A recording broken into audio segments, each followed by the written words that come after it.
by PetSmart. March is here, and the arrow pointing up for the two teams on the hardwood tonight. From inside Wintrust Arena, Villanova is on the road to take on DePaul.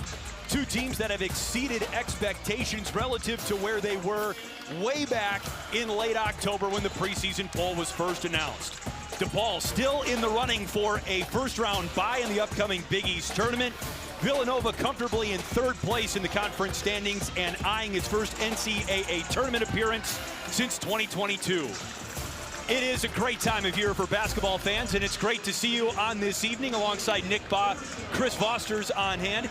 So this is a fun matchup because these two teams have been pleasant surprises all season long. Absolutely, and when you look at these two coaches, they're veteran, proven, established winners at multiple stops. So it's no surprise that both coaches have made an instant impact upon arrival. Kevin Willard put together a nice roster with a nice blend of players. Caden Lewis is tremendous as a freshman, and then Chris Holtmann has done such a good job of establishing a winning DNA in this group that, let's face it, has been elusive in DePaul's program. How about DePaul? They've won 4 of their last 5 games. This is going to be a fun one tonight. Two coaches absolutely on the short list for Big East Coach of the Year. We'll take a look at their starting lineups tonight, brought to you by PetSmart. For Villanova, this is a team that has had remarkable consistency in their starting lineup. That changes a little bit tonight. Kevin Hodge out for the remainder of the season with an ACL tear. Sophomore Malachi Palmer makes his first start of the season for head coach Kevin Willard. And for DePaul, keep an eye on Brandon Macklin. The senior Radford transfer has reached double figures in 13 of his last 15 games. He has really anchored DePaul's surge here late in the season. So there is first-year Villanova head coach Kevin Willard, 22 wins. That's the most wins for any first-year Villanova head coach, and that's a pretty impressive list. Yeah, absolutely. And his familiarity level with the Villanova program, his relationship with Jay Wright, all of those things have impacted his success right away, not to mention the fact that he is very familiar with the Big East Conference. And so is Chris Holtmann. This is his second Big East program he's coached, named this week a finalist for the Skip Prosser Man of the Year Award, which is awarded to the Division I coach who wins with integrity on and off the court. That absolutely embodies Chris Holtmann. Second meeting of the regular season between DePaul and Villanova. They met on New Year's Eve in Villanova, Pennsylvania. Nova won 71-66. That feels like it might as well have been last season. Both coaches kind of shrugged their shoulders at what you could take from that game. Sure, you could kind of see how maybe both teams defended certain actions, but both these groups are vastly different teams now. Certainly Macklin's emergence, Tyler Perkins is playing at a different level, but it'll be interesting to see what the Wildcats look like without Matt Hodge. And I know Matt's probably watching back at home, and certainly a heartbreaking situation, tearing his ACL. Wish him a speedy recovery. And Malachi Palmer will get the bulk of those minutes. Very talented player, but certainly Matt Hodge is a big loss for the Wildcats. Sophomore who came with Kevin Willard from Maryland. This is the first start of his career. Off the missed layup, the putback by Perkins goes wide right. And as Bryce Lindsey tries to save it, he steps out of bounds. DePaul basketball. You can tell today at shoot-around, DePaul worked a lot on attacking Villanova's matchup zone. They're going to start in man-to-man, but keep an eye on Nova switching defenses and how DePaul is able to handle the unique nature of Kevin Willard's matchup zone. The defense for DePaul has been really impressive, especially as of late. Here's NJ Benson, too strong off the glass. He hasn't missed a whole lot lately. Benson's been on quite a tear from the field. Shooting just about 78% from the floor over his last 5 games. Incredible. And that floater off the mark from Caden Lewis, the freshman point guard for Villanova. Malachi Palmer tries to throw it off Teo Pierre-Justin, and that appears to have worked. Villanova ball. Villanova really spreads you out. They test your ball screen defense, and they can really shoot the three, make just under 10 threes a game. So the Blue Demons going to have to be very aware of the three-point line for the Wildcats.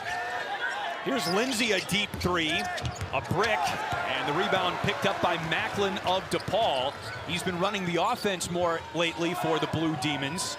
His usage has just skyrocketed as he has been sensational over the last really month, but 6 games in particular. He has just been scoring and making winning plays all over the place for DePaul.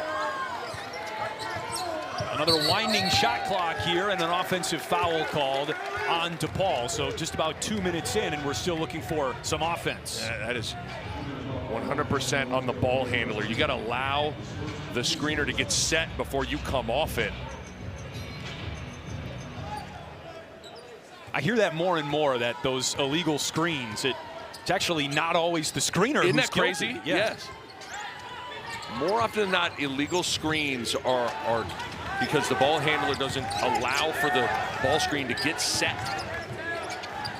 Now, there are some big men that'll just slide and chicken wing you.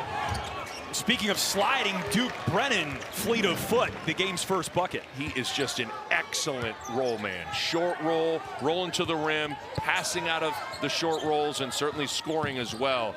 What a perfect 5-man for this offense. What a find in the transfer portal out of Grand Canyon for Coach Willard.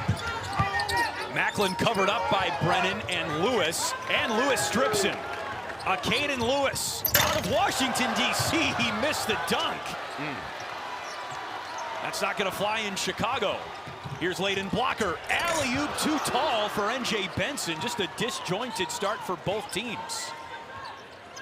That's where N.J. Benson likes it. He is obviously excellent at catching those lobs, but that was certainly way too high and had a little too much mustard on it. Lewis with a bounce pass to Brennan, who missed the layup too strong. Brennan averages over 10 rebounds a game. You can see why there with the hustle, but he loses it out of bounds. Duke Brennan is an elite rebounder, and his motor is high. What I like about Duke Brennan is he comes from a winning program. Grand Canyon, back-to-back NCAA tournaments. He certainly was a huge part of both of those teams. He's come in and made an impact right away for Villanova. Grand Canyon lost in the NCAA tournament last season to the Maryland team coached by Kevin Willard. So it turns out he was doing some advanced scouting in the NCAA tournament. Was really impressed with the performance of Brennan in that game. Yeah, 100%. And certainly Duke Brennan had his hands full going against Derek Queen and Julian Reese. That is one of the best front courts in the country a year ago. This guy at the line, unbelievable find in the transfer portal. 10 points per game at Radford. And how about what Brandon Macklin has done over the course of the last 6 games for DePaul? He has been on a tear. Just take a look at that. 16 points per game, better than 50% from the floor, and the ball has been in his hands in crunch time. Goes 1 for 2 at the line. The Villanova foul was on Tyler Perkins, by the way. Devin Askew has checked into the game off the Villanova bench. A great 6th man across the Big East this year. That one rattles out for him. Dodging a bullet there, letting Askew just walk right into a 3 off of a ball screen. But Askew has been such a huge part of Nova's success. Layden Blocker hangs but does not hit. You would think a low-scoring game would be more to DePaul's liking. Absolutely. Here's Malachi Palmer. Strong, and Benson the rebound. It's going to be interesting to see how Malachi Palmer reacts to extended minutes. He's very aggressive and confident. He's got to still let the game come to him. But I really think the future is bright for Palmer, and he's got a big opportunity now with Hodges' injury. There's a foul called on Palmer, his first. Well, the two teams combined 1 for 11 from the floor. We got a baseball score, 2-1. What can I get for you? Jack Daniels. Jack. Me too. In every bar, you'll always know someone by name. Round of Jack. What's that? Jack and Coke. Jack Daniels, please. Right away. That's what makes Jack, Jack. At Sargento, we've been making your family's mac and cheese a core memory. You can taste over 70 years of our family commitment to high-quality, real, natural cheese in every bite. You have our word on it, you have our name on it. Sargento. A promise you can taste. And Doug. Thank you both for coming in. I'm a bit worried about Doug Jr. I know how important Liberty Mutual is to your family. They customize car insurance to save people hundreds. Right. Well, Doug Jr. keeps writing this. This Junior. Well, at least he spelled insurance right? He did not. Only pay for what you need. Liberty, liberty, liberty, liberty. Big East basketball is brought to you by Discover. With Discover It, fans can earn cash back on their game day purchases. And by Jeep. There's only one. Matter of fact, there's only been one field goal in the game so far between Villanova and DePaul, but these are two teams who have exceeded expectations relative to where they were at the start of the season. Villanova picked to finish 7th in the preseason Big East poll. DePaul 9th. A lot of teams have gone down relative to where their preseason expectations were, not these two teams. No, these two teams have been two of the pleasant surprises in the conference and in the country. And again, it's not surprising when you think about the quality of the head coaches, but you still got to go make it happen. You got to go put a roster together. You got to forge an identity, and both these coaches have done a terrific job in both those departments. DePaul started today 5th in the Big East. Macklin off the mark. Creighton won earlier today, so those standings that you saw reflect that change in the standings, but DePaul has the tie-break advantage over Creighton. They swept the Blue Jays this season. If DePaul could get a bye in the Big East tournament, that would be quite the accomplishment for Chris Holtmann in year 2. Palmer, it falls off the right side. That literally has never happened. DePaul has never had any higher than the 7th seed in the Big East tournament as Layden Blocker glides in to give DePaul its first bucket from the floor. Well, Villanova's 1 for 10 from the floor, but it feels like they're getting high-quality shots. Brennan at the rim, open threes.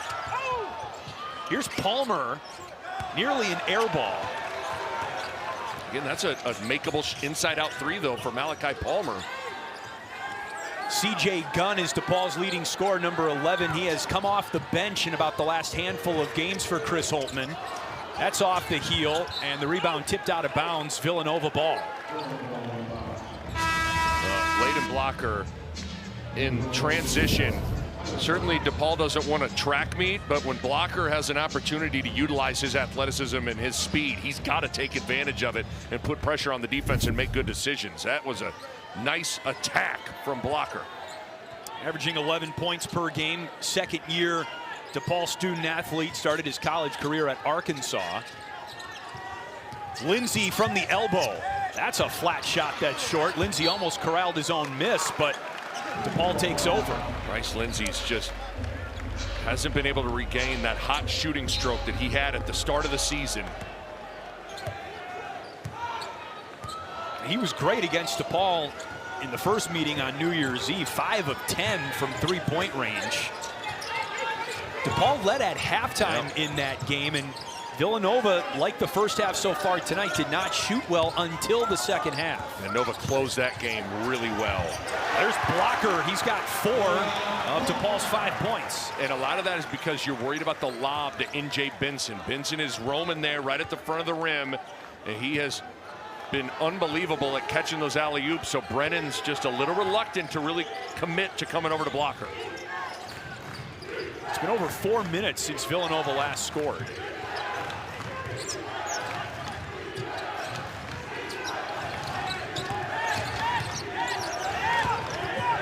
Lewis guarded by Gunn. Missed the tough angle shot. Blocker on the wing. And the rebound belongs to Villanova.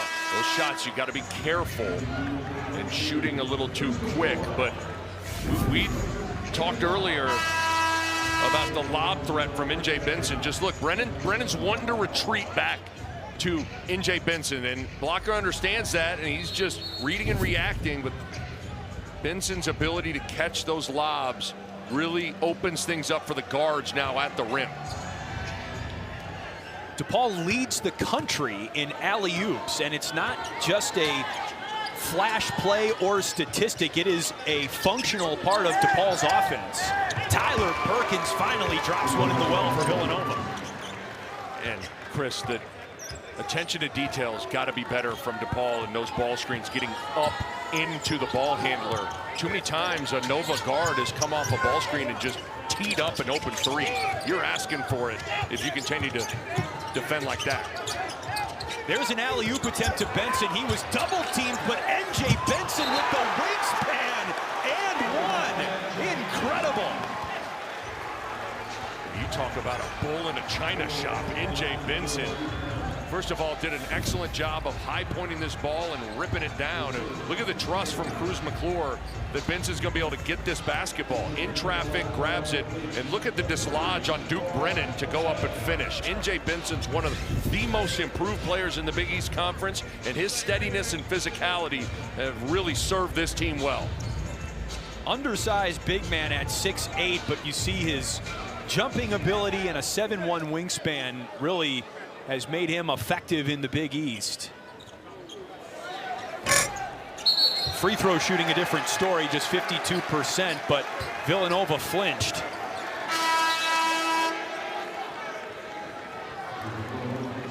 Braden Pierce into the game. Redshirt freshman for Villanova. Not as good of a role threat offensively, but very capable. Well, Benson goes 0 for 2 even with the mulligan. Free throw shooting not a strong suit for either of these teams. DePaul 9th in the conference, shooting less than 70% from the free throw line. Chris Jeffrey off the Villanova bench as well. He's got the ball now around the Pierce screen, and a foul is called, much to the chagrin of Chris Holtman. But it's an offensive foul. Wow. It's DePaul basketball.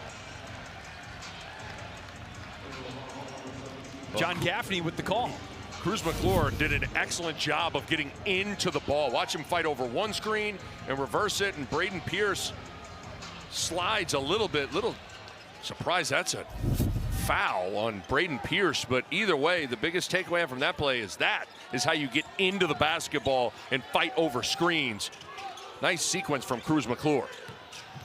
RJ Smith driving Askew 5-on-5, and Smith traveled. It's the 4th turnover of the game for DePaul already.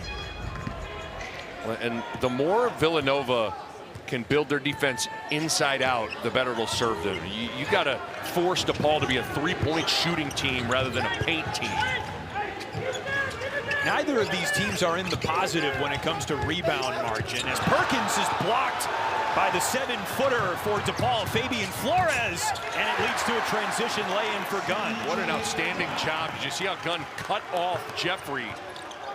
And it made it so Jeffrey couldn't impact the layup. That was beautiful from CJ Gunn. Pierce took his eye off the ball. Another DePaul takeaway. Macklin the Euro step. DePaul has found its rhythm, and Villanova needs a timeout.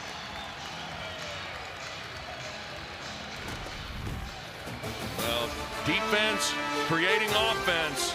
Loose ball, 2-on-1, and the hottest blue demon in Chi-Town with a Euro step and a finish. Timeout, Kevin Willard. I'm the guy sitting next to your girl on the kiss cam. And this game just got a lot more interesting. Sheila? Mom?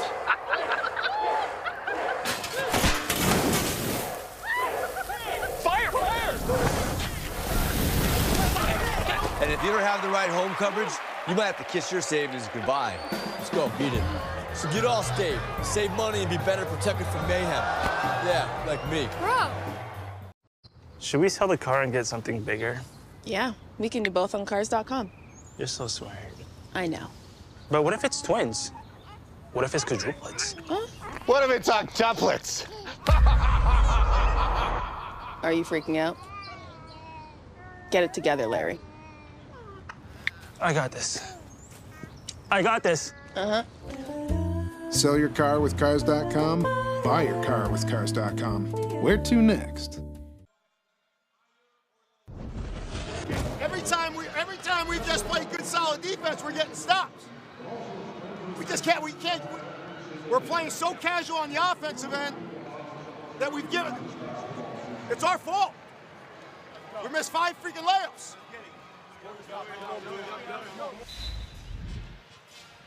Takeaways from that, Nick?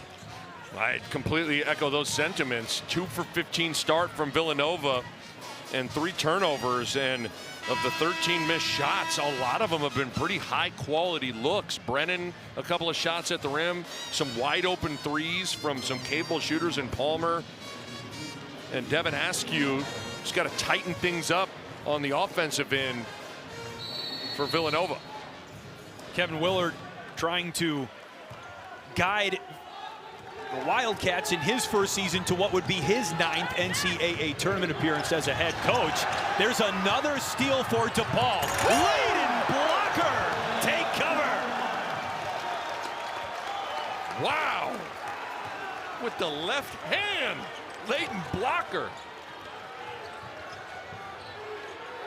Blocker averaging just under 2 steals per game, and that's what he can do on the other end. Wild shot by Brennan, and DePaul takes possession. Certainly DePaul's energy and effort in the passing lanes have led to some runouts, and here's the latest one. He is a big-time athlete in the open floor. Well, there's an offensive foul on DePaul. In fact, Blocker, the guilty party there. This is where Caden Lewis has to calm things down, make some plays. He's the guy that sets the table for this group. Lindsay for 3 and 1. That's a great start. And the second personal foul on Layden Blocker, who absolutely just steamrolls Bryce Lindsay off of a handoff for a 3. Watch as Lindsay's going to fake the back pick and then come off for a handoff, and that was a big mental mistake and a great shot from Bryce Lindsay. Give an assist from Kevin Willard too on the nice set play. Lindsay has hit now 68 threes this season, shooting 35%. Hits the free throw for the 4-point play, and that's the thing about Villanova. It can be any number of guys who can get it going from long range. Absolutely, and maybe that play will just settle Villanova into this game. Here's C.J. Gunn. Misses the step back. Macklin saves the possession. Amazing effort. Pretty typical of late from Brandon Macklin. Macklin slithering inside. Falls off the front.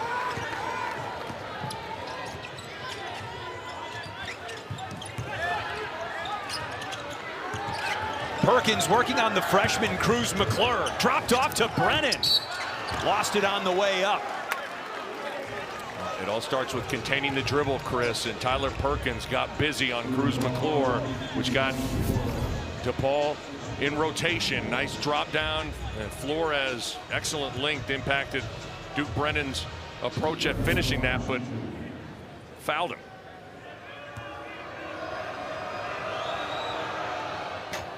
So Brennan very close to becoming the first Wildcat since 1986 to average double-digit rebounds over the duration of a season, having a phenomenal year. Yeah, and it's not easy to average 10 rebounds a game. Not at all. In this conference, too. In this conference, for sure. But he has been a rebounding machine at every stop in his basketball career. Harold Presley, the last Nova player to average double-digit rebounds for a season. That was the season after the first national championship in program history. Tipped pass, and Brennan's got it. You nailed it. Great deflection from Perkins. Here's Askew, who pulls up, sets up the half court. Lindsay looked like it was on a good line, but it hops over the backboard and out of play. It's always important when you're struggling a little with that shot to take good shots and to stay confident. And I don't mind that shot. That's off of a handoff. You have space, rise up and shoot that thing with confidence. DePaul has yet to make a three-point field goal. This is not the same DNA that Chris Holtman's team had last year in its ability to shoot the three, but they've got dudes like Brandon Macklin who can get a bucket that way. Just a big, strong guard, creating space on Duke Brennan and finishing. And Macklin is just, his confidence is so high right now. What did you call confidence in basketball? As a jump ball is called here. Confidence is like a super drug. It really is. This guy is just drenched in it right now. He is playing at such a high level. Radford transfer, 10 points per game. And he has come into the Big East and been unbelievably impactful. Originally was in a bench role for Chris Holtman and has entered the starting lineup for the second half of the season. 7 to shoot now. 5. McClure lets it go and puts it in. So we got a better awareness of the shot clock defensively and get into the body of McClure and not let him rise up. But the freshman, great recognition, and knocks it down. McClure shooting less than 30% from 3. Looked good off his hand there. Lewis with a paint touch and a friendly roll. He's got to get going. Got a great balance on this Nova roster, but if there's a guy that has to be involved game in and game out, I think it's Lewis because of how he can distribute the ball and score it. Started every game as a freshman in the Big East. Smith off the miss. Brennan another rebound. Once again, Duke Brennan hugged up on NJ Benson on that lob, giving up that little 10-foot floater.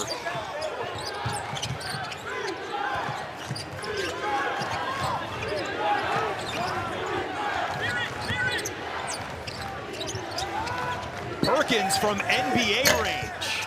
Benson the rebound over Brennan. Interesting shot from Tyler Perkins. He's capable of that, but that was a deep one. Well, DePaul has not been on the same page with its alley-oop offense. It's a nice job by Nova's weak side defense, kind of bumping Benson and making things heavy traffic. Perkins able to sell the three-point foul shot. And Villanova a chance to chip away at DePaul's lead at the free throw line. Cruz McClure, late shot clock, about all he can do. A little rise and fire. How about the Blue Demons? Up 6 early.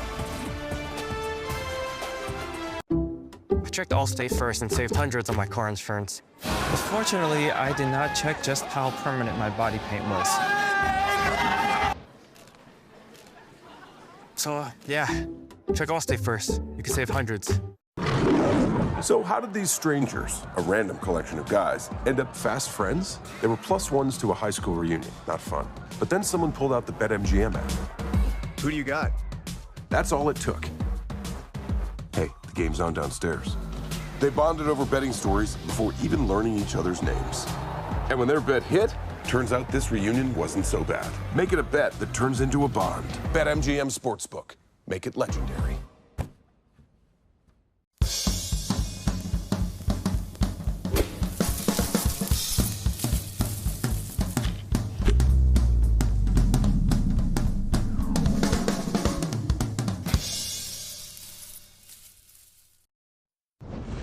Rebounding right now. Extra possessions and rebounding right now. We need extra possessions down here, okay? Got to limit them to 1 right now, okay? 5 guys being committed to it. We know what he's going to do. Be a little more attached to him, okay? You were just staring at the ball, okay? He's out there right now. Be more attached. Something Chris Holtman talked a lot about was the extra possession battle. That's typically rebounding and turnovers, and because certainly DePaul's defense is much further ahead of its offense.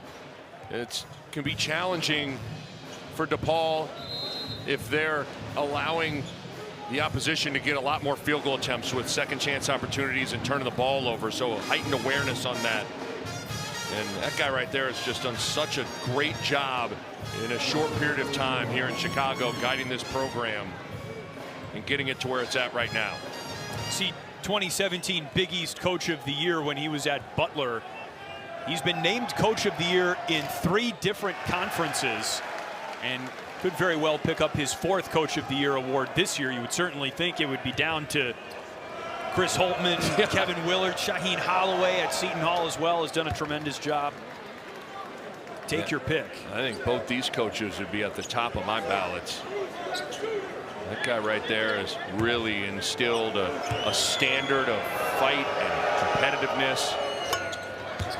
He's got them confident and finding ways to win when so often DePaul would just find ways to lose over the course of the last decade plus. And Kevin Willard, I know Villanova's across the chest, but that doesn't guarantee anything. You still got to go out there and make it happen, and he has really done a good job getting this program back in the NCAA tournament. Benson blocked by Pierce. He regathers and finds another way. Just a bull in a china shop. Once again, Braden Pierce has got the size advantage, but Benson gets into the body of Pierce and able to dislodge him enough to get it up to go down. I think that is the simile for sure, like a bull in a china shop. Yeah.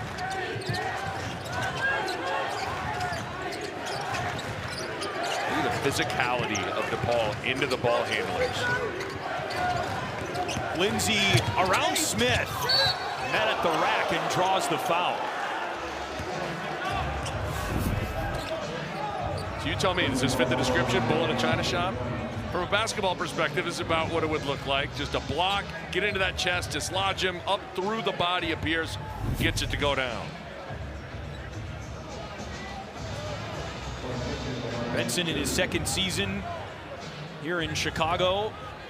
Started his college career at Missouri State. Lindsay at the free throw line for Villanova after the foul on DePaul's C.J. Gunn. Gunn's 2nd. And Nick, Villanova's starting to get to the free throw line a little bit here. That was actually a big storyline in the first meeting between these two teams. Nova got to the free throw line 31 times in that 6-point win over DePaul on New Year's Eve. And the free throw line's been a little bit of an adventure for the Wildcats over the course of the last month. A little up and down. It's a good shooting team, so you would think it should be an excellent free throw shooting team. Not always been the case, though. Paul got to the free throw line just 12 times in the first meeting against Villanova.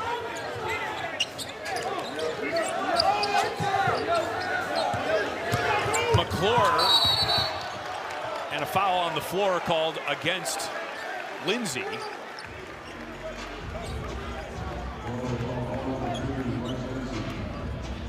That's Lindsay's first. So these two teams, as we mentioned, neither of them excel at the free throw line. Both under 70%. And DePaul 9th, Villanova 10th in the Big East. And again, Villanova's a good shooting team, so that number is a little surprising.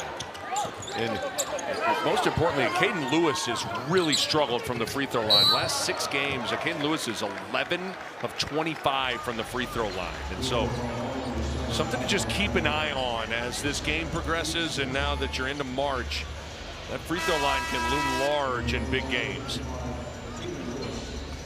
Malachi Palmer picks up his 2nd personal, and he sits on Villanova's bench. 5:23 to go in the first half.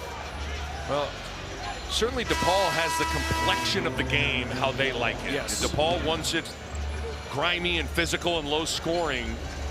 But if you're Villanova, it feels like you've gotten pretty good shots in spurts. You just haven't been able to get them to go down, and all things considered, you are struggling, but it's only a 4-point game.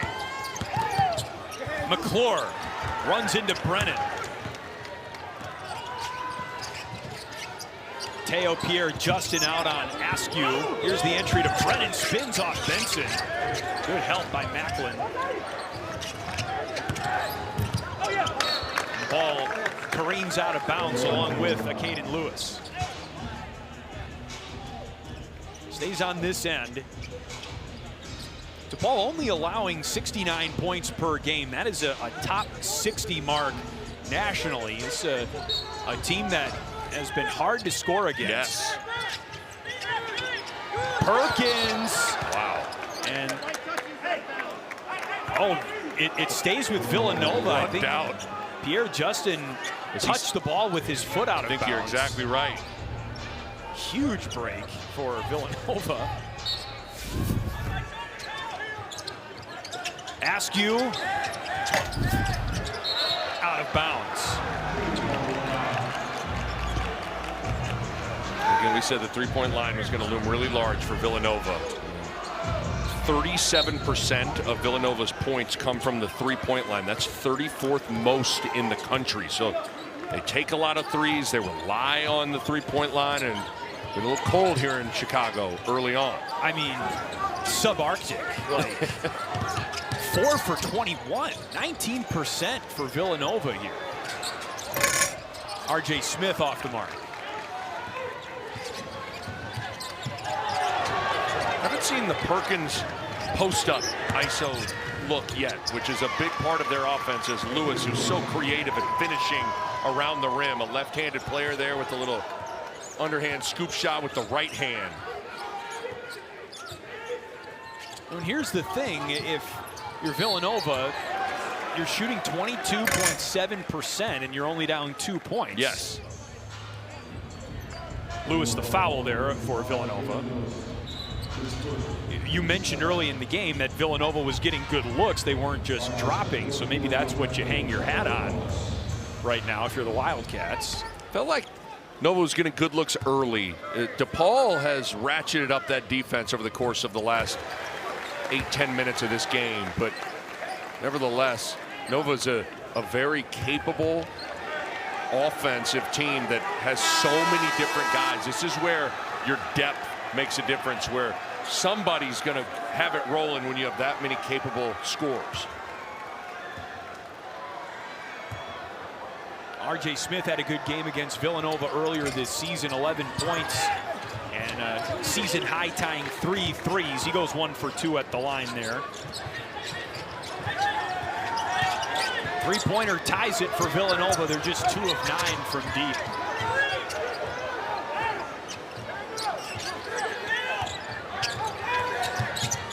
Askew was a 19-point-per-game scorer last season at Long Beach State. He drops a dime to Lindsey, but Lindsey couldn't put it in. A nice job contesting, walling up, staying vertical at the rim without fouling. But another pretty high-quality look. Pierre Justin to McClure. 3-ball off the rim.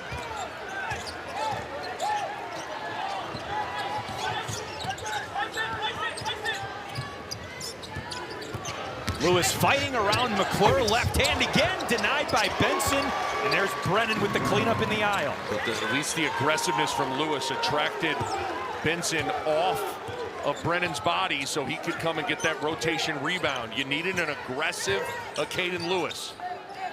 Benson with 5.6 rebounds, on pace to reach his season averages in both categories.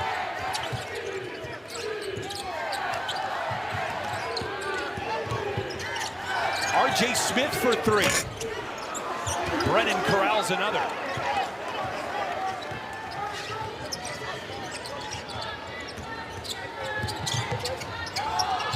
Perkins, shot fake and draws the foul. That's the second time that's happened.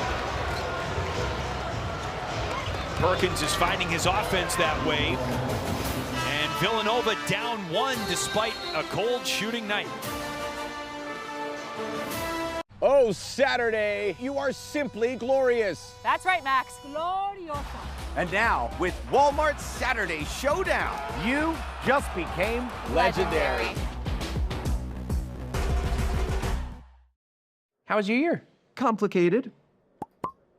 Oh, your side jobs. I need more of me just to get by. Oh, you just need more of me. At Jackson Hewitt, we make your refund work as hard as you. Guys, even with the new tax laws, and I guarantee you'll pay only $149 or less, no matter how many 1099s and W-2s you have.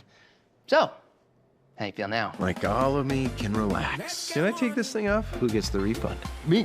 It's hot here. Rest easy. Jack's got your taxes guaranteed. The Ram Declaration of Deals is here. Get 0% financing for 60 months on select 2026 models, or we'll cover your sales tax, plus no monthly payments for 90 days, and a 10-year, 100,000-mile powertrain limited warranty. Nothing stops Ram. I'm Jack Collinsworth, coming up on the Jeep Halftime Report, joined by Jordan Cornette and Matt McCall. We're going to break down what DePaul has done right heading down the home stretch of this season, plus a busy night in the Big East. We'll get you caught up on all the action that you missed so far. Chris and Nick, we'll see you shortly at the half. All right, Jack, we are looking forward to it. Got your hands full back there with Jordan and Coach McCall. Best wishes. Look, it has not been an offensive showcase in this game so far between Villanova and DePaul. No, not at all. And certainly that's been a little bit of DePaul's MO. They've found a way with their defense to just grind teams out, keep the game low possession, keep it low scoring. And so you got to credit the grit and physicality from the Blue Demons. But certainly Villanova has missed shots that they are very capable of making. Well, here's a chance for Villanova to take the lead in this game. Tyler Perkins at the free throw line just hit his first of 3 free throws after the foul on DePaul's Teo Pierre-Justin.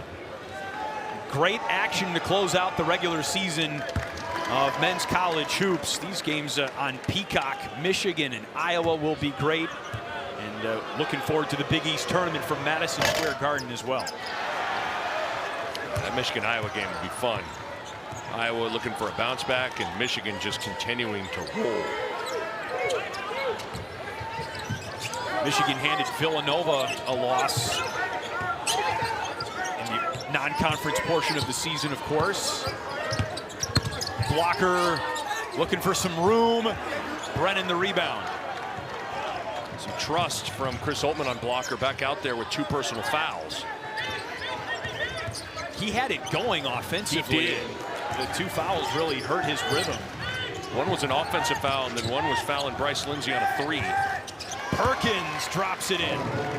Might be looking at a potential. He is one of the names you write down when you think about all Big East is Tyler Perkins. And he has been outstanding for Villanova. Just a Villanova guard. Reminds you of Josh Hart a little bit. He can post up, big, physical, can shoot the 3. Makes winning plays, as we were told. There's Caleb Banks with a contested layup off the bench for DePaul. That's not an easy finish. A lot of traffic for Banks, who's talented. You can see it. His minutes have been a little up and down as the season has progressed. We've talked about Villanova's offense. DePaul absolutely needs a spark offensively as well. Perkins too strong. Macklin saves it. You know what else we didn't mention about Perkins is the shot fake. That's also Jay Wright and Villanova. Big part of what they do, and Perkins has a lot of victims with that shot fake tonight. Macklin stripped. It's a 2-on-1. Askew for Perkins. Good defense by Blocker, but a better finish. And great feel. Oftentimes in those 2-on-1s, when you give it up, it's with the understanding to get it right back to me. And then Perkins gives it up to Askew. Askew waits, and then delivers it on time so Perkins can go finish. That was a textbook 2-on-1 from 2 big-time guards. Perkins just 3 of 7 from the floor, but into double figures. He's made 4 free throws in the game. Shot clock still on, less than a second difference. Here's Macklin for 3. Offensive rebound, Benson is fouled.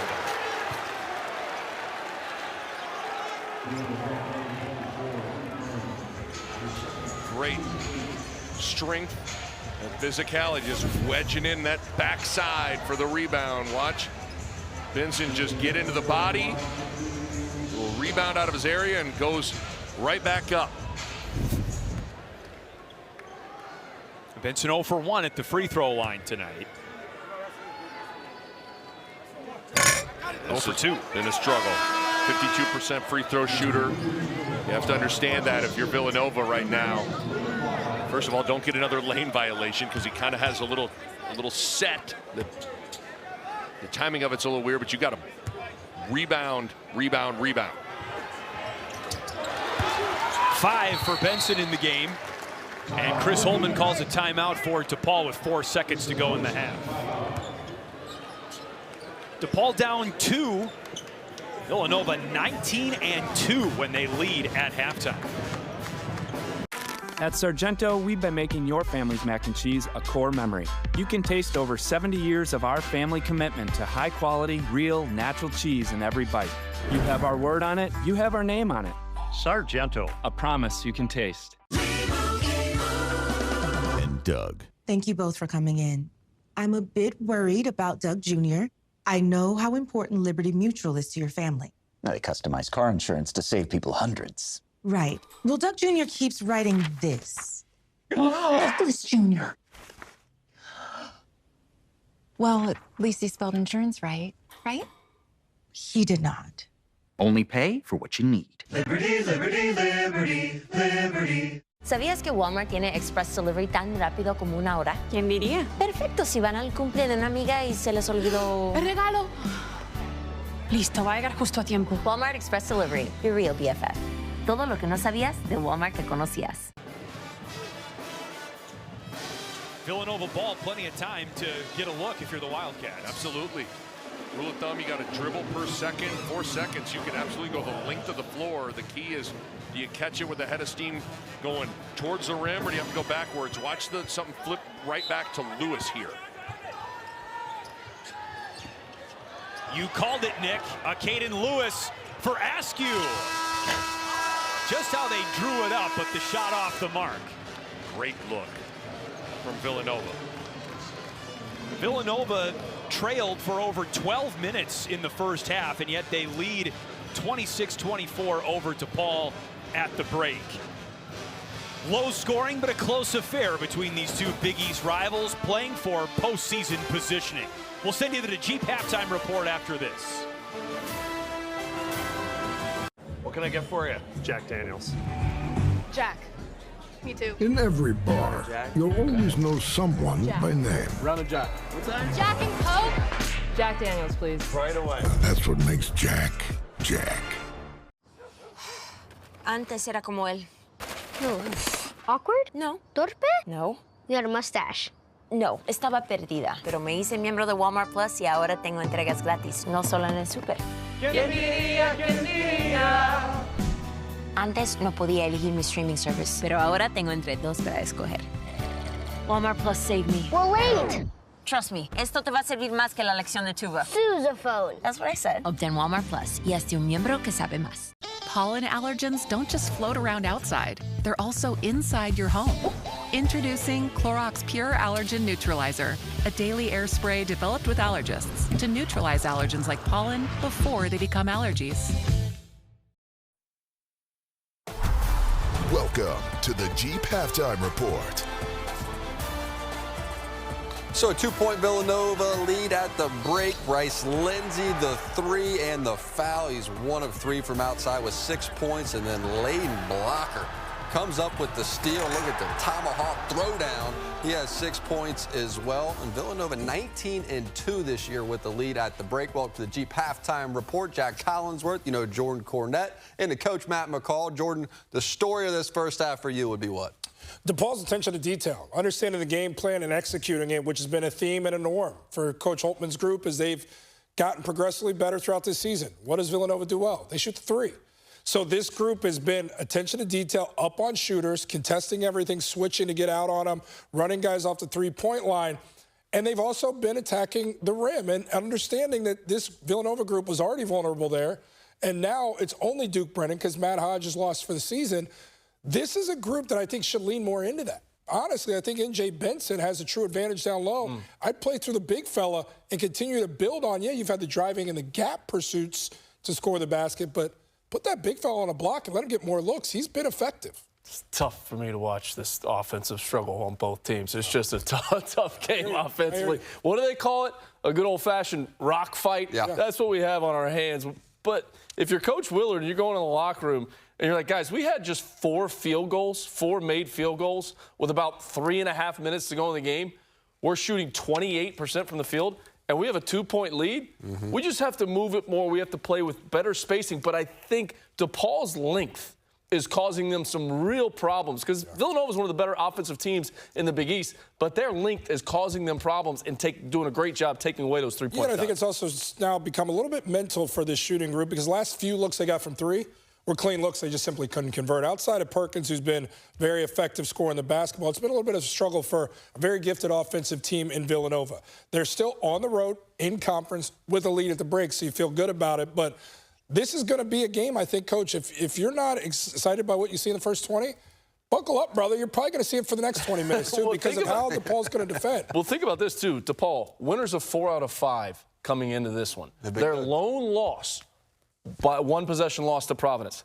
2 of those wins were against Creighton. 1-point victories in both those games. So if this game comes down to the wire, this is a team that knows how to win those games. How do they do it? How do they do it? How do they win in these games late? I think they're like Jordan's saying, it really starts with the points in the paint. They've never been a great 3-point shooting team, but they got guys that can play off the bounce, and they have the big fella on the inside. You see Layden Blocker here just off a middle dribble handoff, surveying the defense. Villanova's in drop coverage. Big doesn't get back to the ball, makes the right play. Macklin, same thing. This is a guy that's made game winners late in the game, playing off middle ball screens, getting all the way down the lane. If Villanova's not going to step up and allow these guards to continue to get in the lane, then they're going to make these plays. And then you just touched on it, Jordan. The big fella on the inside, the relentless effort. Play through him, get him post-ups, and let him go to work. I just don't know who can stop him if you play him low on the block with his physical gifts, his ability to finish around the rim with those packages, and his brute force. Like, show me, Villanova, you've got resistance at the rim. Until you prove that, I'm going to just be gluttonous and giving a big fella Benson the ball on the low block. For a team that can get stuck in third gear, stuck in the mud scoring the basketball, he's a viable option that I think they don't tap into enough. I like it. When we come back, we'll have a 3-box of hoops for you. Marquette and Providence, they had the 7 p.m. tip. We'll look in live at that second half. And also the Ohio State Buckeyes. They just knocked off Purdue, a top 10 team. Now they have Penn State. We'll give you a look at that one as well. College hoops coming back. I checked Allstate first and saved hundreds on my car insurance. But fortunately, I did not check just how permanent my body paint was. So, yeah, check Allstate first. You can save hundreds. Dear beachcombers and early risers, wine tasters and music lovers, city adventurers, family travelers, and epic memory makers, sightseers and selfie takers, history lovers and thrill seekers, to the movers, the shakers, and the moment chasers. This is your invitation. Let's Texas.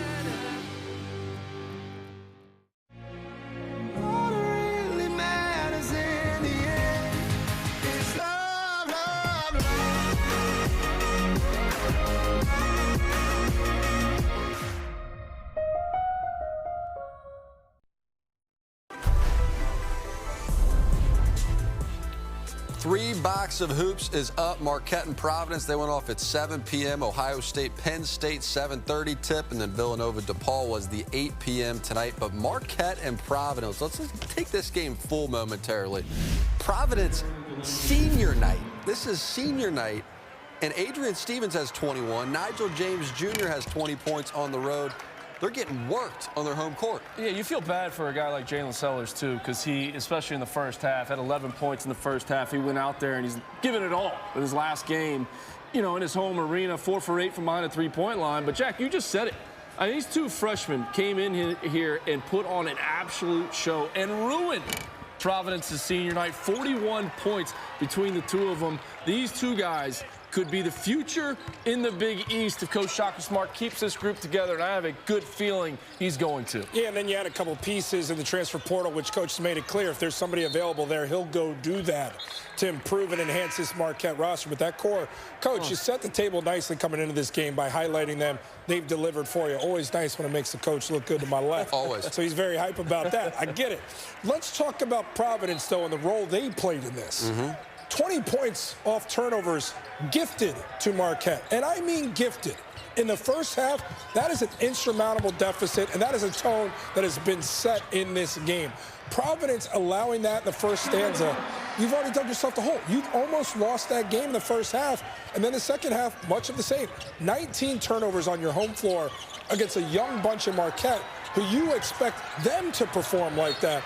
It's wholly unacceptable, especially for the momentum Providence was gaining going into the conference tournament.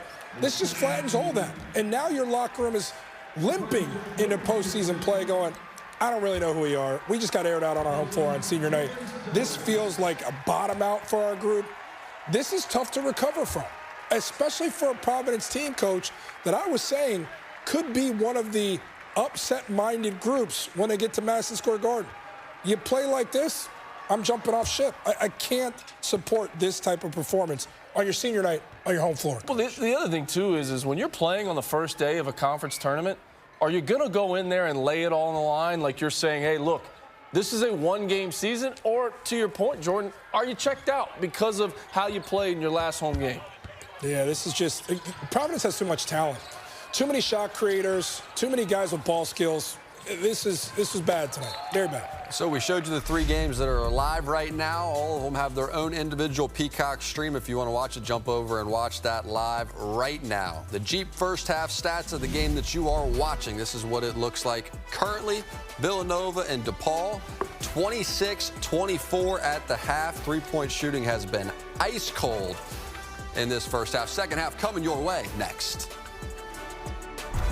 This has been the Jeep Halftime Report.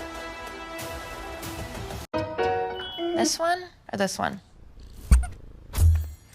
Sam, are you cheating on me with another pet store? It's not you. It's just they have auto ship. I still go to PetSmart for grooming and toys. We don't want to be your side pet store, Sam. PetSmart has auto ship too. You do? And so much more. Come on. We also have same-day delivery and in-store pickup. You're like the full package. Exactly. Shop anything, anyway. PetSmart. Anything for pets. Life is a road full of forks, hills, dips, and roundabouts. And while we don't always know where we're going, we'd like to think of our road as a pursuit of progress. And the further we go, the more we realize that a better tomorrow starts with a better today. Athletic Brewing Company, non-alcoholic beer that's fit for all times.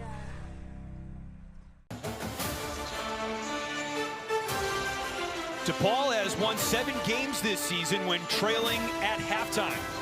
They trail as we get ready to start the second half at home to Villanova from inside Wintrust Arena. The penultimate game of the regular season. Both teams with lots to play for as we welcome you back. Nick Baugh and Chris Vosters. How would you be feeling if you were either team coming out of the locker room here? I think you could paint a positive picture, but you're also a little concerned because I don't think either team played well. But certainly I think you feel good if you're DePaul. You didn't allow Villanova, who could be explosive offensively, to get overly comfortable. The complexion of the game is where the Blue Demons won it. So I would say that's a positive for DePaul. I thought Nova got pretty good shots and found a way to get things going down the stretch, in large part because Tyler Perkins found a way to get things rolling for his group, which was very, very important. In a game, in a first half where nobody really was in a good flow offensively, Perkins found a way to put his fingerprints on this game. He got into double figures with 11 points, some mistakes on some ball screens where Perkins was able to make DePaul pay, and then a nice 2-on-1 here with defense leading to offense. Askew with a perfectly timed bounce pass, and Perkins finishes. He also got to the free throw line quite a bit as well. And that's, to me, what started it. And how often do you see that? A guy get to the free throw line, see a few go in, and then the rest of his offense starts to follow. That's what happened to Tyler Perkins in the first half. Yeah, no doubt about it. And we'll see if Brandon Macklin can get going for DePaul. We showed you the graphics, 16 points per game over the last 6 games. A little bit quiet in that first half, just 5 points for Macklin. DePaul 16-13 on the season, a win tonight, and they will clinch their first winning season in 7 years. And an interception by Macklin on the pass from Lindsay. Great help, though, from R.J. Smith on that back door. Macklin looking inward. DePaul working it around. Just one made three in the first half for the Blue Demons. Someone's going to have to take the lid off this thing from beyond the arc for DePaul. Blocker in and out.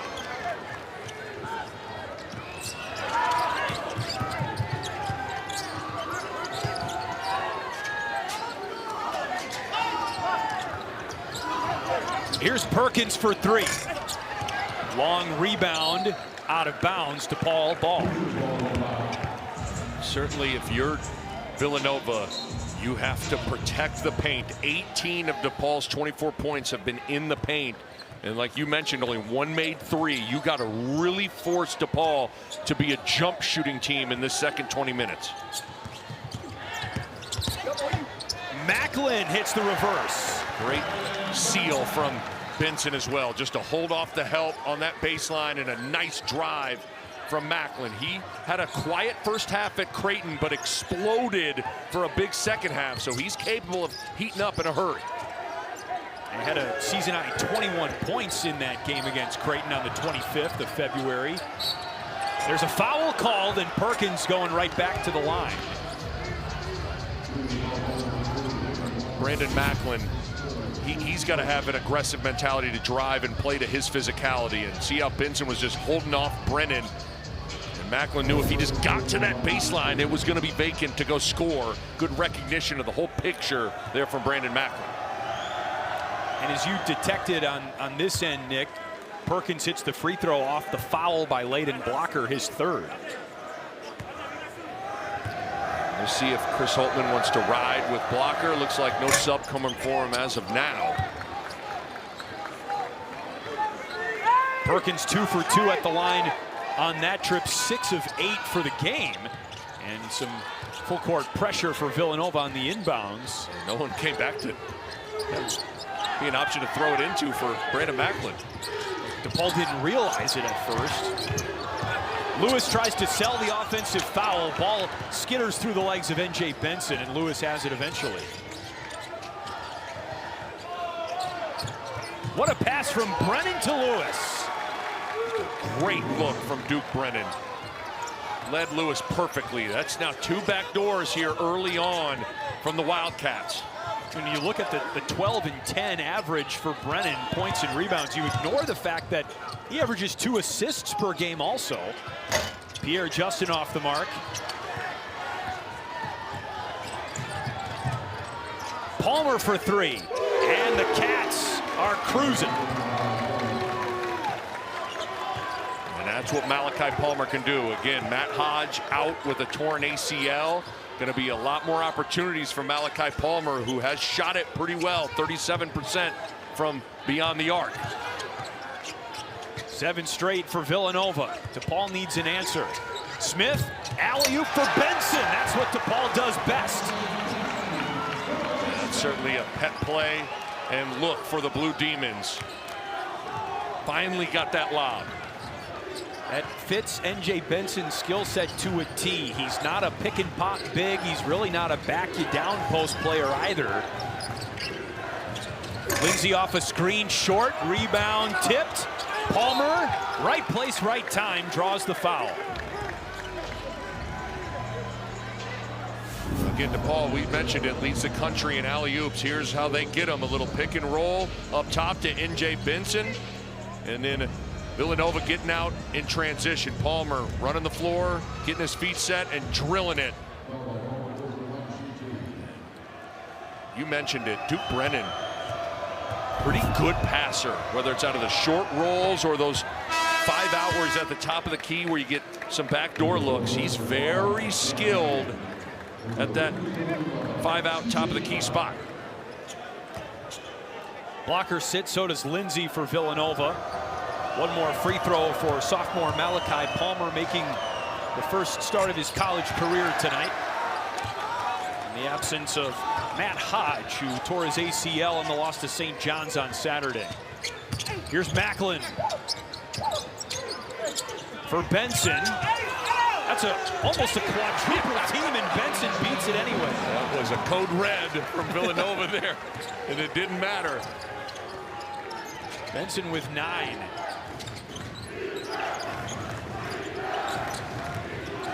Askew pulls the trigger, hits the follow through.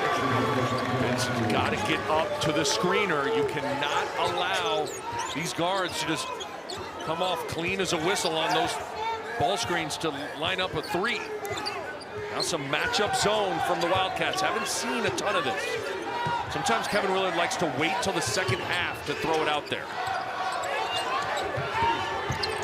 Here's C.J. Gunn. DePaul would love some of his offense to matriculate right now, and it does. I think you're spot on, Chris. I think C.J. Gunn's very important. He's the best perimeter shooter, and DePaul needs somebody to knock down some perimeter jump shots.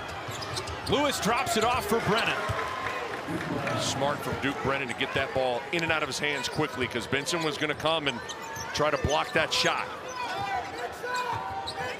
One of the reasons Kevin Willard likes to wait on the matchup zone is he doesn't want to allow for a halftime adjustment against the matchup zone. So sometimes he likes to sit on it and then deploy it in the second half.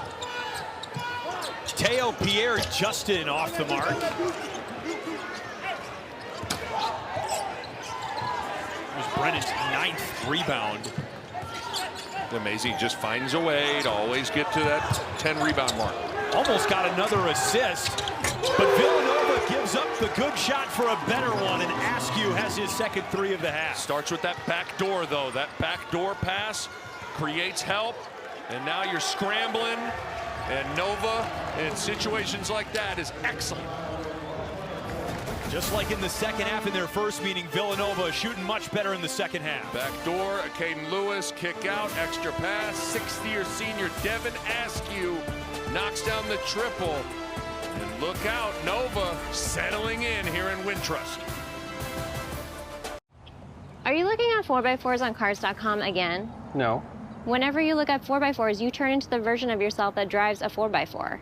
I honestly don't know what you're talking about. Really? Really?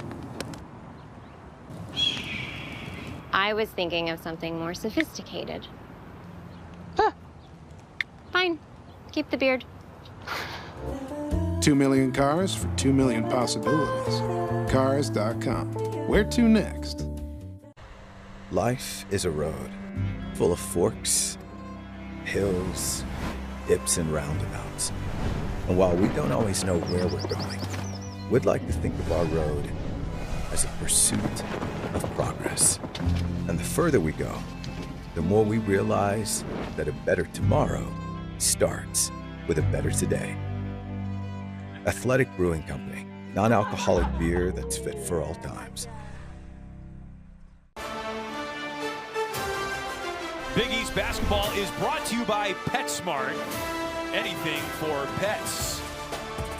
Dibs trying to go incognito in the stands of Wintrust Arena. And DePaul trying to hang around. The way you described it, Villanova settling in. Yes. I think that's the perfect way to assess how Villanova's come out in the second half. Well, Villanova scored 26 points in the first 20 minutes of the game, and through the first 5 minutes and change here, they've scored 16 points. So all of a sudden, the lids come off this thing for the Wildcats. DePaul needs an answer. Offensively, it's just been a rough day, which that can happen a little bit for DePaul. They're not a great offensive team. They can go through lulls. This is where C.J. Gunn's shot making and Brandon Macklin's playmaking have to reign supreme. DePaul 10th in the Big East in points per game, 8th in field goal percentage. Brandon Macklin out of the timeout around the Benson screen.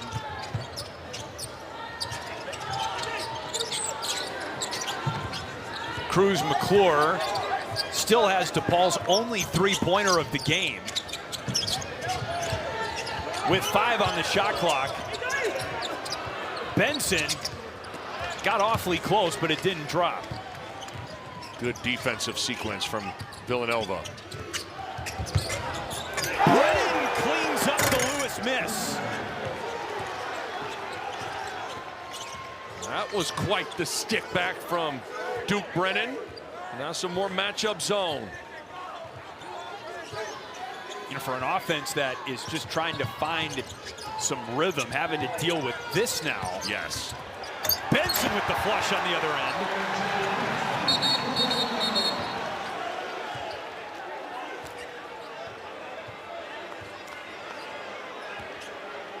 There was a whistle on the way up the floor. Not sure what happened here. Going to sort it out as got another media coming up. And that's exactly what they'll do in the timeout here. Still a 10-point game, and things getting a little tense on the floor.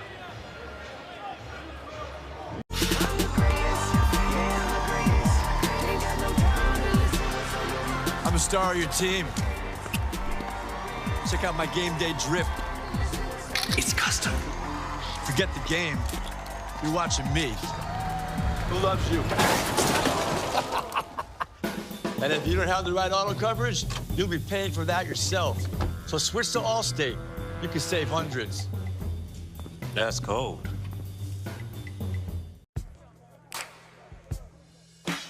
Give me the beat, boys, and free my soul. I wanna get lost in your rock and roll and drift away. Give me the beat, boys, and free my soul. I wanna get lost in your rock and roll and drift away. Nah, nah, nah.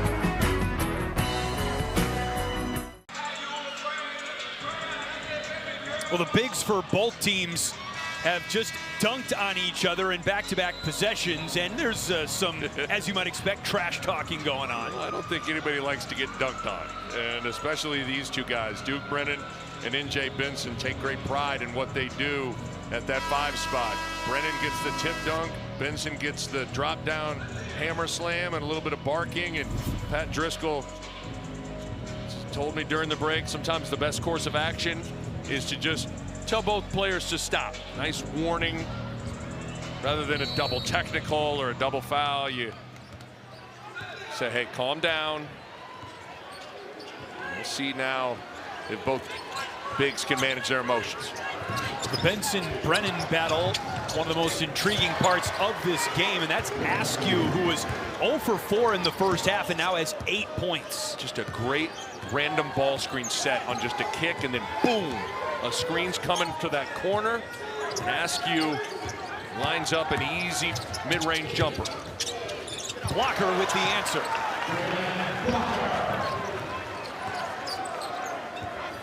There's a 2-point lead for Villanova. At the break, it's swelled to 10.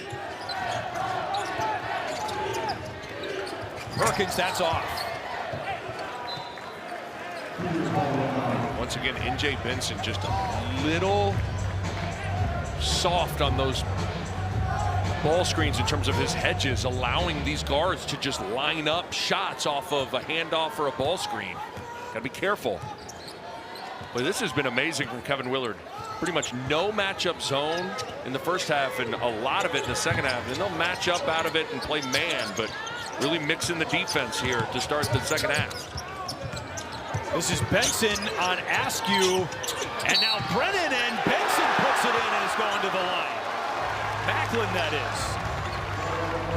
Haven't seen that a ton today. It was a big part of how DePaul closed out the game at Creighton, was Macklin in the post playing bully ball. And even though there's a crowd, he's able to pivot and get 2 to go down and a potential 3-point play. But I like potentially playing through Macklin in the post here, if possible, for DePaul. You can play through him in the post. You can have him play the point. It's just a lot of things that DePaul can do with him. Which makes him tough to guard. It's not just one action you have to deal with Macklin. He played 2 seasons of community college ball at Odessa College before going to Radford last season. This is probably his only season here in the Big East, and the more opposing coaches you talk to, when they look at the DePaul scouting report, Macklin's the first guy they mentioned. He's had a great season. Always seems to get a ton of praise from opposing coaches. Askew is heating up. He is. This is where, again, that depth makes a huge difference. Askew's able to come in off the bench and provide instant offense and a veteran presence, being a 6-year senior. Nova's already hit as many shots in the second half as they did the entire first half. 8. And there's a steal. Perkins and now Lewis. Lewis misses, and what a tip in by Malachi Palmer. Great job by Palmer. You never want to assume a transition layup is going to go down, so you sprint the floor. And then conversely, DePaul's got to have that same mindset. There need to be other Blue Demons trailing the play. Gunn with the pass inside to Macklin, who's guarded by Brennan. Now Lewis picks him up.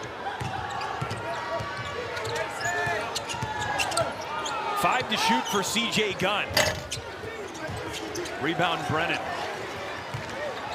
Good job switching, fighting the dribble from Villanova. The motto for head coach Chris Holtmann and DePaul this season has been don't flinch. There's an offensive foul on Villanova.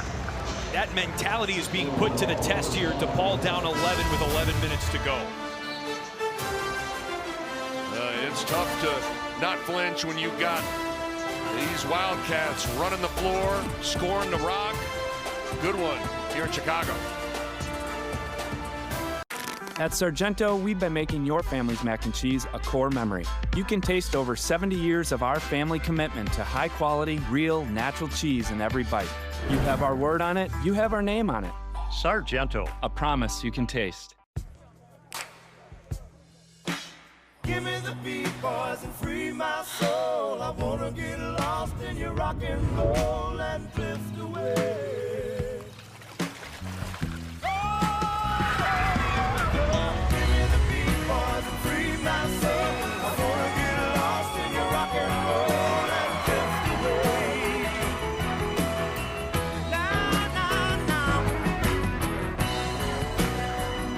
Unlike other value meals, Arby's new $7.99 meat and 3 box has 3 sides, not just one. It's more meal for your money. Seriously, it's more meal for your money. Oh, where'd that come from?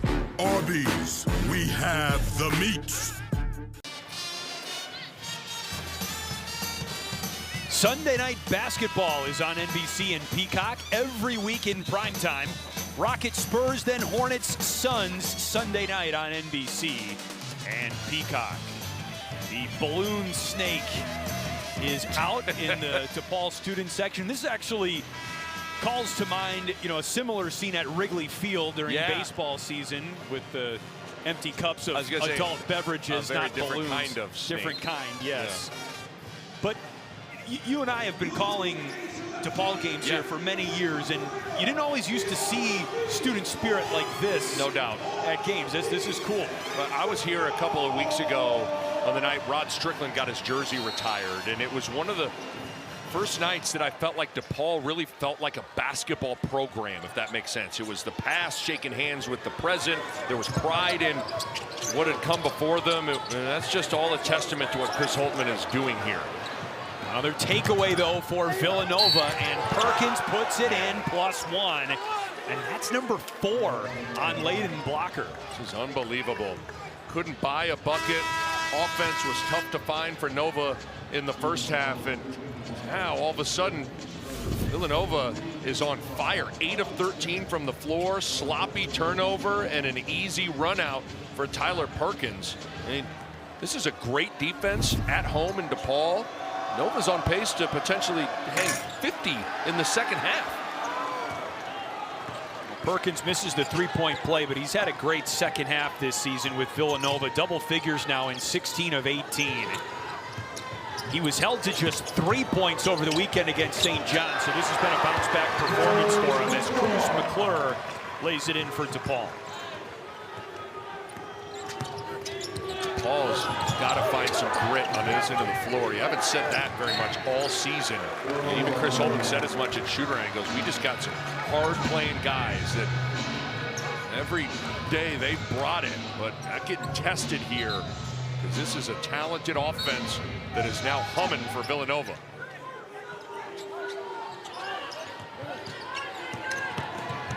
Lewis ran into Fabian Flores, who picks up the loose ball for DePaul. Just playing to his size. Flores 7'2", making life tough, finishing at the rim. There's a foul on Lewis. That's his second. Askew will check back in the game, who has just been the stud of this second half. Hasn't missed a shot, 4 of 4 from the floor, 10 points after a goose egg in the first half. Askew has been fantastic in the second half. And it was interesting talking to Kevin Willard about him. He probably had Askew penciled in for a job in the starting lineup, but he got hurt in preseason practice and wasn't quite 100%, so they started bringing him off the bench, and he has thrived in that role and is considered, great rebound there, a candidate for 6th man of the year. Yeah, I think he'd probably be the front runner for 6th man of the year at this point, but it's always so nice when you can bring a veteran off the bench that's also a scorer, and that's Askew. Palmer draws the foul. And Villanova's bench is arguing for a goaltend.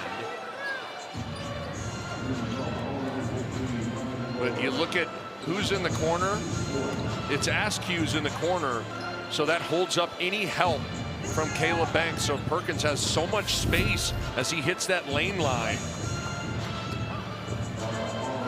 It was close. I'm not sure if Flores touched it, but that was really close. Very close. We'll have a good angle here. Ooh.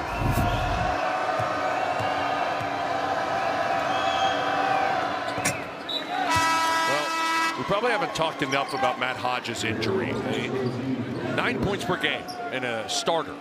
And well, there is depth on this team, and this guy at the free throw line feels like he's ready to step in and try to fill that void. Nevertheless, that's 9 points per game, and it disjoints your rotation a little bit, which can be problematic. And the other thing Kevin Willard said is we get a little smaller. I mean, Matt Hodge was all of 6'8". So we'll see how Villanova navigates a pretty substantial injury here in March.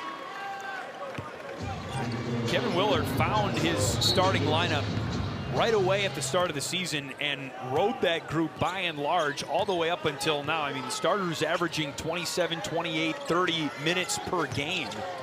And you're going to need contributions from your bench now, and especially Palmer, who has stepped up to the occasion here tonight. And the first thing Kevin Willard wanted to talk about when we asked about the Hodge injury was he just felt terrible for Hodge. And this is what you grind for, is this time of year, March, playing in the Big East tournament. Villanova's going to get their name called in Selection Sunday and play in the NCAA tournament. So you just heartbroken for Hodge that he's not going to get that opportunity, but he'll recover and get that opportunity most likely in the years to come. Gunn tracks down his wild shot. Macklin the look off, and he turns it over. It's a 3-on-0, and Perkins takes it home. There's been a lot of pick six live ball turnovers that have led to easy twos for Nova. 11 turnovers for DePaul. They average 12 per game. That's tipped out of bounds. It stays with DePaul. 16 points off turnovers for the Wildcats. Yeah. Not all turnovers are created equal. One like this, where it's a run out and a dunk for Mr. Perkins. Perkins with a game high 17 for Villanova. He had 19 and 7 against DePaul and hit 4 threes back on December 31st. 30-second timeout taken by DePaul. 8:45 to play. Villanova pulling away. What can I get for you? Jack Daniels. Jack. Me too. In every bar, you'll always know someone by name. Round of Jack. What's that? Jack and Coke. Jack Daniels, please. Right away. That's what makes Jack, Jack. Are you Marsha? I am. I am. Thanks for meeting me here. Usually not an interweb dating guy. Barely ever use this phone computer. Unless it's to bundle my insurance with Liberty Bibbity. Oh, same. I hate this thing, but it's true. You can save hundreds bundling with Bibbity. Bibbity? Bibbity? Bibbity. Bibbity. Are you hungry? Mm-hmm. Let's get some lasagna. And some cannolis. Only pay for what you need. Liberty, liberty, liberty, liberty. I'm gonna ask. I've got to ask. Would it be okay if we have some of that skinny pop? Oh, sure. Thank you so much. Oh, that's Jennifer Aniston, right? Oh, yeah. Skinny pop, popular for a reason. Rory McIlroy looks to defend his Players' Championship title against Scotty Scheffler and the strongest field in golf at TPC Sawgrass. The Players' Championship, March 14th and 15th on NBC and Peacock. 56-41, Villanova leads DePaul. Wildcats have already scored more points in the second half than they did the entirety of the first half. It's a DePaul team with a lot to play for, trying to clinch a bye in the Big East tournament for the first time in program history. Villanova with its sights set on the NCAA tournament for the first time in 4 years. The alley-oop has just not been in sync for DePaul tonight. A no-look pass out to Askew. Lindsay into the corner for Palmer. Macklin the rebound off the miss. And a technical foul has been called. Remember, Benson and Brennan were warned earlier in the game. I think it's on Chris Holtman, though. Like John Gaffney pointed right to the bench.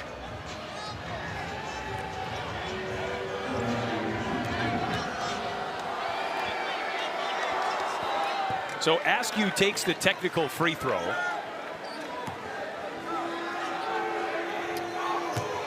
The typically mild-mannered Chris Holtman. I think he trying to send a message. He doesn't like how Benson, there's been a lot of contact on those lobs where Benson's going to the rim and that help side defense has come in and muddied up his path to the rim, gotten into his body, which is smart from Villanova, but certainly can be frustrating if you're Chris Holtman and DePaul.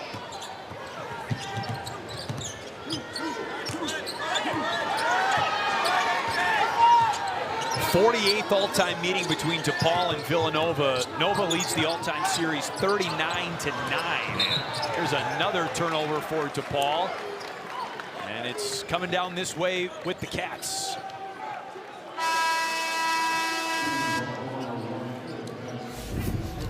Well, you know the lob is a part of the offense for DePaul. Lead the country. And you see the little bump from Malachi Palmer. I certainly can understand Chris Holtman's gripe.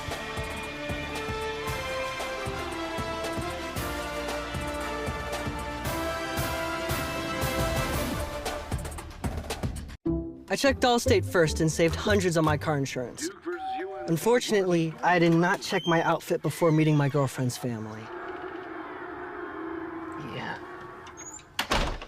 So check Allstate first, and you can save hundreds. Do you want free internet? Forever? You got it. Really. We mean it. Spectrum is offering free fiber-powered internet forever. Want it?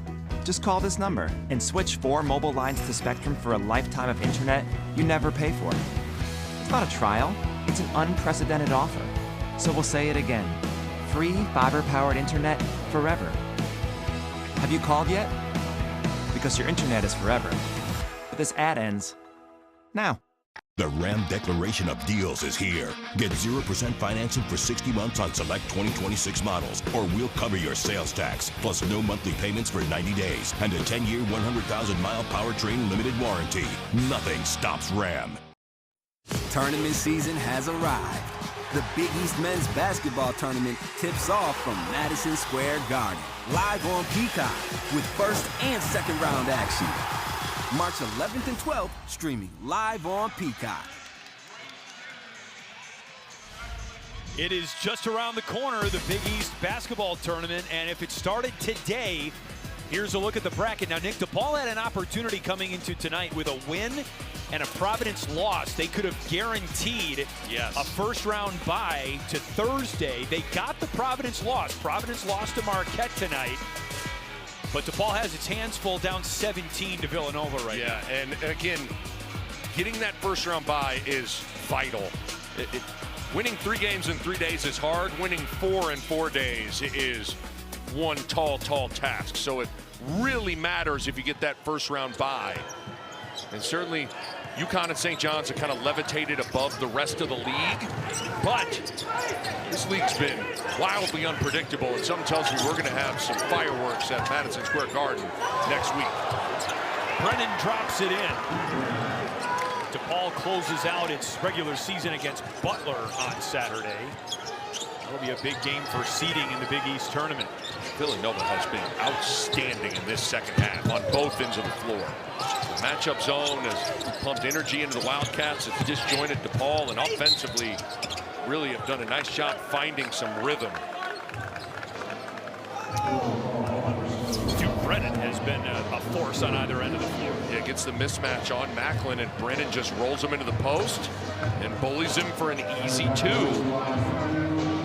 9 of 16 from the floor, or excuse me, 12 of 19 from the floor in this second half is Villanova.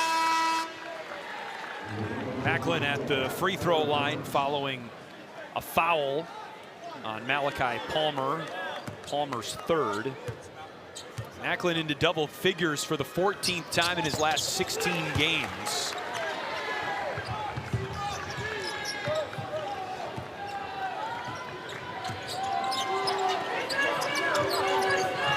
Here's Perkins for 3. Gun the rebound.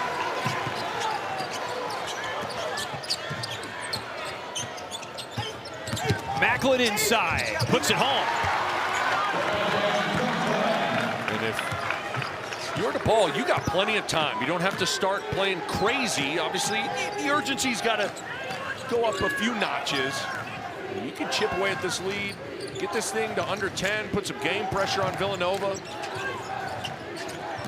Macklin tried to sell the offensive foul, and yes, it is an offensive foul on a Caden Lewis, third personal on Lewis. Just starts with energy on the ball. Macklin active, physical, which forces Lewis to try to get him off him with that shoulder. Maybe a little Hollywood, but he sold it. Chance here for DePaul to go on a run and get in this game, and another foul is called on a Caden Lewis. That's wow. Huge. His fourth. Yeah, you're right. Back-to-back fouls. So Bryce Lindsey's going to check in most likely for Lewis. That's a big foul. Excuse me. Bryce Lindsey checking in for Perkins, going to stick with Lewis on the floor.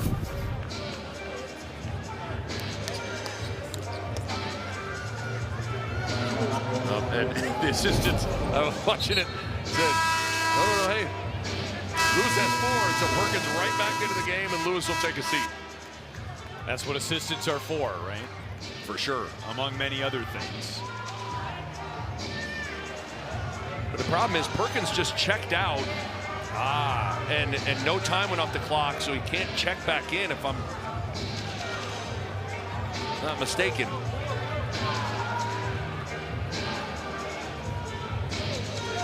Villanova has 3 timeouts. If they're not allowed to make the substitution, looks like everything has been cleared, and Lewis remains on the bench. Macklin 5 of 6 at the free throw line tonight.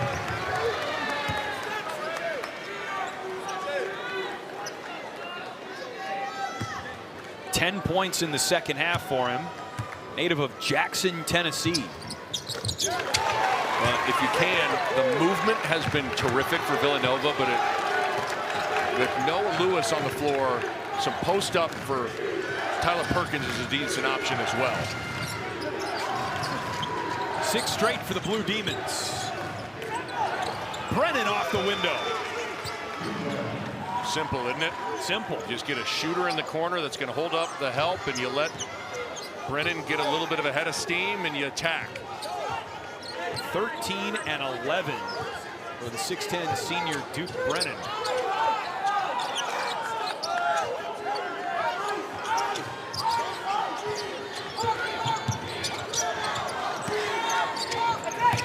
Benson, offensive foul. You can see that one coming from a mile away, and Brennan read it perfectly as Benson wound up and Brennan set his feet. Great high IQ defensive play from Duke Brennan.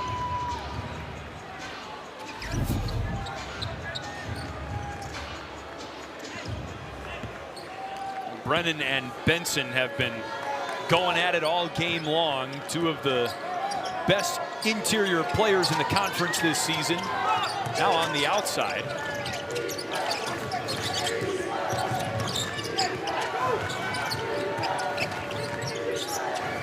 Lindsay for Benson. Brennan, beg your pardon, on Benson, and it works as well that time.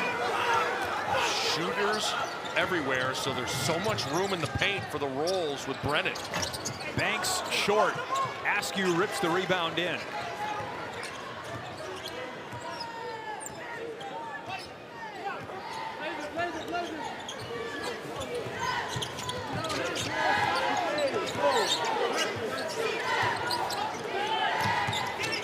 Good defense by Macklin, but the foul is called on C.J. Gunn. Gunn was just a half a second tardy from grabbing that deflection from Macklin.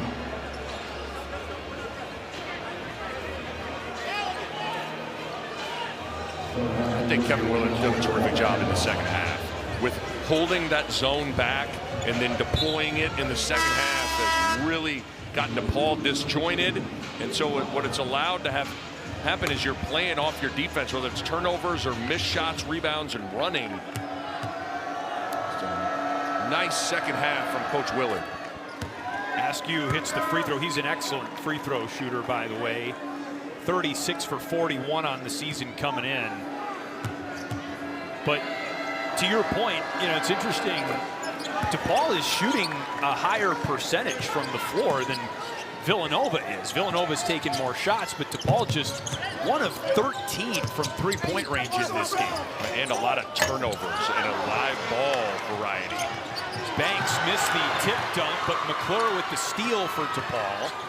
Now Blocker with a full head of steam, and he's going to the free throw line. In some ways, the points off turnovers is a big difference in this game. 22-9 in favor of the Wildcats. And Villanova has forced a lot of second half turnovers of the Blue Demons.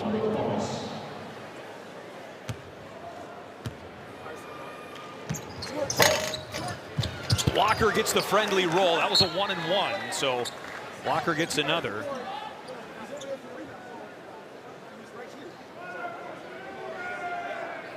But you're so right, Chris. It's in 2026, 1 for 13 from 3 is hard to overcome. And that's the reality for DePaul right now.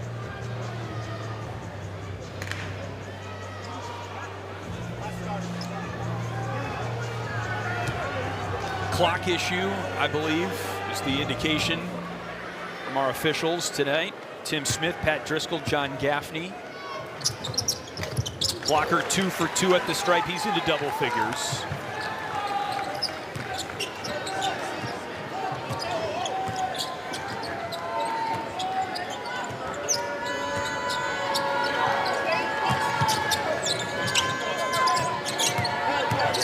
Palmer pulls up. Long rebound for Perkins. Skip pass. Askew walks it out.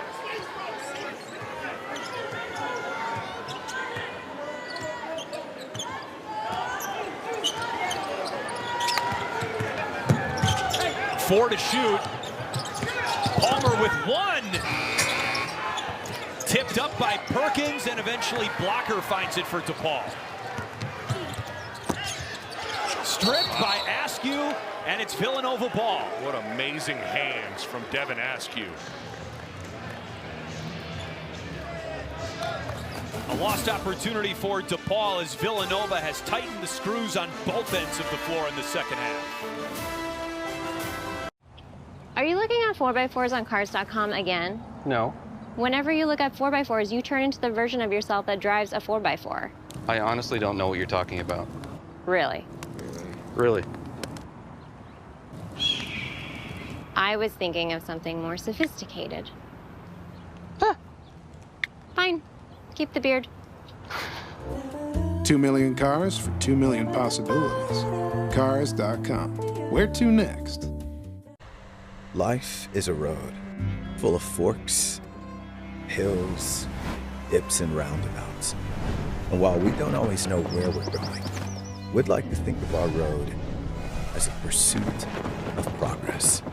And the further we go, the more we realize that a better tomorrow starts with a better today. Athletic Brewing Company, non-alcoholic beer that's fit for all times. MLB opening day is on NBC and Peacock. To lead off, the Pirates visit the Mets. And then in primetime, it's the Diamondbacks against the World Series champion Dodgers. That's March 26th on NBC and Peacock.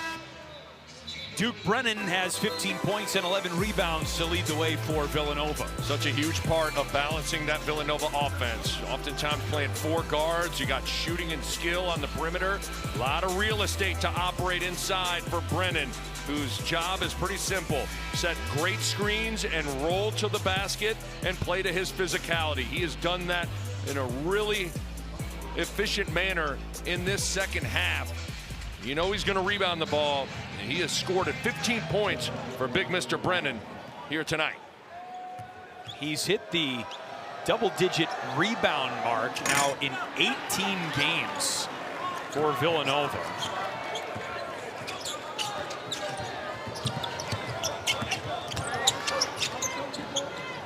And DePaul running short on time. Gunn can bring instant offense. He has 6.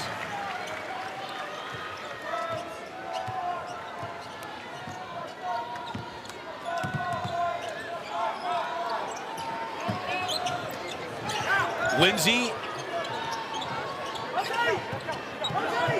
By the way, the foul going into the last break was on DePaul's laden blocker. It was his 5th, so he is done for the game for DePaul. Blocker finishes with 10 points. Askew with 1 on the shot clock, and Palmer did not get that off. DePaul ball after the shot clock violation. Even down 15. Really competing there. Brandon Macklin, good energy on the ball as you take a look at Layden Blocker, who fouled out some silly fouls too. In the first half. In the first half, when it seemed like he kind of had it rolling for a little bit early on. We talked about that first half as well. There was a window for DePaul when Villanova at one point was 4 for 21 from the field. Gunn with the 3. They needed more of that in the first half. They could have put Villanova in a 10-15 point hole. Yeah, had an opportunity when the defense was certainly doing what it needed to do against Villanova, but offensively couldn't make enough shots. One more stop and a made 3 and maybe some pressure. But Villanova going to chew some of this clock. Perkins for 3. Huge. Big answer from Tyler Perkins. His 4th 20-point game of the campaign. Macklin misses, tipped up by Flores, and Brennan has another rebound.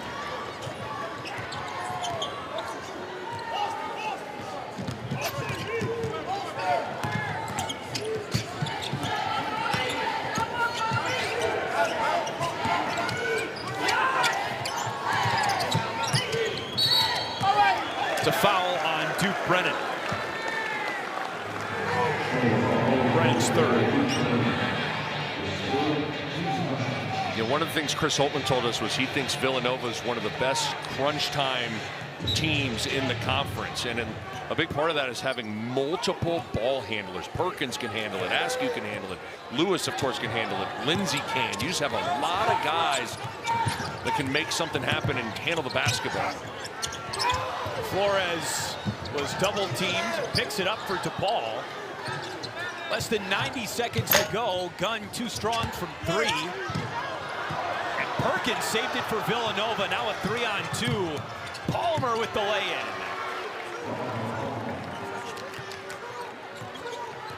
Palmer with 10 in his starting debut for the injured Matt Hodge. McClure off the front iron, and it stays with DePaul underneath.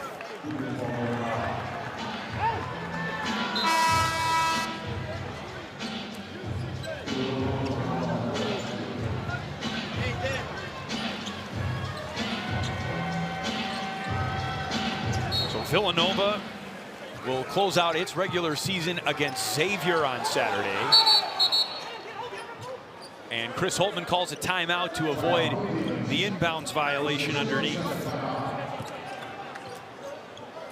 It is a full timeout. Well, and certainly when you think about Villanova's last game against St. John, sometimes when you play teams matters greatly. And you got Rick Pitino and the Johnnies after they got just clobbered on the road at UConn. So you were expecting a great effort, and that's exactly what happened in the Garden. And Kevin Willard said he could tell right away that that was a juiced up, locked in St. John's team defensively. And when that group is turning it up in their pressure, they are a nightmare. And no one would know better than Kevin Willard, who spent 10 seasons on Rick Pitino's staffs at multiple locations, including the University of Louisville. And I think that's the question for Villanova. You know, 22-7, 13-5 looks good. The Big East tournament will provide them a great opportunity to perhaps knock off a St. John's or a UConn, the teams that Villanova has not been able to beat ahead of them in the standings. Yeah, and I had Villanova's game at UConn in Hartford earlier this year. That game went into overtime, and Villanova had every opportunity to win that game. So they are very capable of taking down one of the two top dogs in the Big East in the Johnnies and the Huskies. But got to go make it happen. 6 of Villanova's 7 losses are to quad 1 teams. Top 25 teams at that. Only unranked loss was to Creighton. And Villanova's just rock solid. Their analytics numbers solid on both ends. Flores with a thunderous flush. Flores at 7-2. Barely has to elevate to jam the ball like that.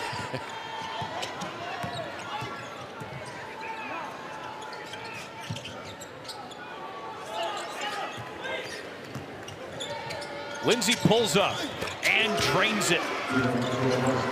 His second made 3 of the game. Always important to see the ball go through the hoop for a guy like Bryce Lindsay.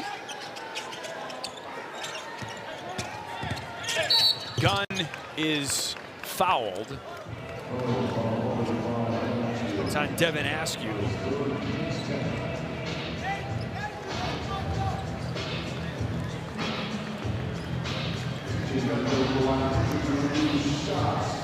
It's a pretty impressive win for Villanova, in my opinion. This is a DePaul team that had won 4 of 5, could have won 5 in a row, had some free throws down the stretch that could have beaten the Friars in this building. DePaul's 11-5 at home this season, 5-3 in the Big East at home. And they've been very consistent in terms of their defensive intensity. And Villanova, just in this second half, really played well on the offensive end, built a nice cushion. 48 points for Villanova in the second half. You mentioned earlier in the half that they were on pace for a 50-point second half, and they have continued that pace. Yeah, this is a DePaul team that's a really, really good scoring defense. DePaul holds opponents to under 70 points per game. Chris Jeffrey gives Villanova its 50th point of the second half. Amazing.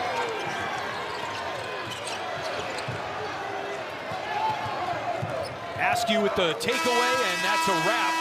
Villanova sweeps the season series against DePaul. Wildcats improve to 23-7, 14-5 in the Big East. DePaul drops to 16-14, 8-11 in conference play. I thought that depth shined through for Villanova. Askew was good off the bench. Duke Brennan solid in the interior. And